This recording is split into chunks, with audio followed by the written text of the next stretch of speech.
इमाम फखरुद्दीन राजी रहमतुल्लाह ताला ने एक बड़ी प्यारी हदीस लिखी है। कहते हैं नबी पाक सल्लल्लाहु अलैहि वसल्लम के पास एक शख्स आया, उसने कहा या रसूलल्लाह मैंने कलमा पढ़ना है पर 4 चीजें हैं जो मुझसे छूटती नहीं और आप उनको हराम कहते हैं, तो हुजूर आप हुक्म करें क्या करूं? फरमाया चल तू बोल वो क्या है? कहने लगा जी मैं शराब का भी आदी हूं। माज़अल्लाह, बोलिए अस्तगफिरुल्लाह, सारे बोलिए मैं शराब का आदी हूं, मुझसे छूटती नहीं। और फिर कहने लगे मैं चोरी का भी आदी हूं, जाती नहीं। और तीसरी बात यह कि मैं माज़अल्लाह सुम्मा माज़अल्लाह जिना का भी आदी हूं।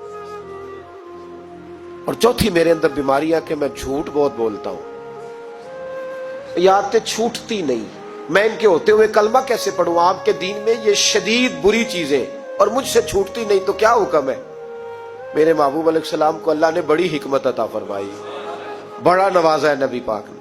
हुजूर ने बड़े खूबसूरत जुमले कहे, फरमाया कुछ सौदा कर ले मेरे साथ। अर्ज की हुजूर हुक्म हो? फरमाया चारों में से एक छोड़ दे, कलमा पढ़ ले, सौदा कर ले। कहा हुजूर हुक्म करे कौन सी? सहाबा कहता है अब हम घूम रहे थे कि ये क्या बात है, चारों चीजें हराम में कतई है। हुजूर कहते एक छोड़ दे, मैं एक वादा कर। कहा या रसूलल्लाह हुक्म करे? तो सहाबा कहते हैं अब जब हुजूर ने कहा ना एक छोड़ दे तो हम फिर तज्जिया कर रहे थे कि शराब बड़ी गंदी है, जिना बड़ा गंद है, चोरी किसी के हक में डाका है, जुल्म है। लेकिन मेरे नबी पाक अलैहिस्सलातु सलाम ने क्या खूबसूरत फरमाया, फरमाया चल तू झूठ छोड़ दे। क्या छोड़ दे? अल्लाहु अकबर। फरमाया झूठ छोड़ दे। अर्ज की बाकी? फरमाया बाकी अल्लाह फजल करने वाला है, तू झूठ छोड़ दे। अब लोग कहते हैं कि हम हैरान थे कि इतनी गंदी चीजें, शराब भी, जिना भी, चोरी भी, और हुजूर ने सिर्फ झूठ छुड़वाया है। वो सरदार कहता है मैं घर गया, शराब की बोतल पे हाथ डालने लगा, दिल में ख्याल आया शराब पी के सहाबा के मजमे में जाऊंगा, तो अगर किसी सहाबी ने पूछा कि तूने शराब पी है, झूठ बोलूंगा तो नबी पाक के वादे का क्या बनेगा, और सच बोलूंगा तो उस महफिल नूर में बैठूंगा कैसे शराब पी के?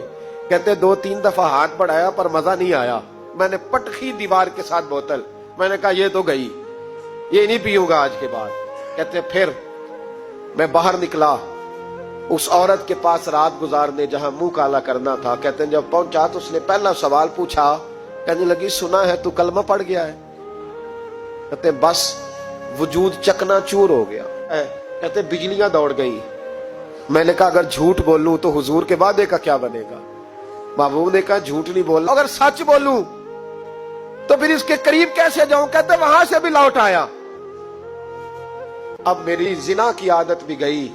अगली शाम हुई तो सामने माल पड़ा था एक आदमी का, वो आदमी काफिल था, उस पे हाथ डालने लगा तो दिल में ख्याल आया ये सवेरे तफ्तीश भी करेगा, अगर पूछता पूछता मुझ तक आ गया कि तूने तो नहीं चोरी की तो झूठ तो मैं बोल ही नहीं सकता, हुजूर से वादा किया है, और सच बोलूंगा तो मेरी आबरू क्या बचेगी। कहते शाम एक दिन में गया, अगले दिन की शाम हुई तो सिर्फ सच की आदत अपनाई, मेरा जिना भी गया, मेरी चोरी भी गई, मेरी शराब कबाब भी गए। कहते तीसरे जाके दरवाजा रसूल पे बैठा, सहाबा बाकी अपना काम करते रहे, मैं सिर्फ मुस्तफा का चेहरा तकता रहा, मैं बस चेहरा तकता रहा। देर हो गई तो एक सहाबी कहने लगे क्या देख रहे हो?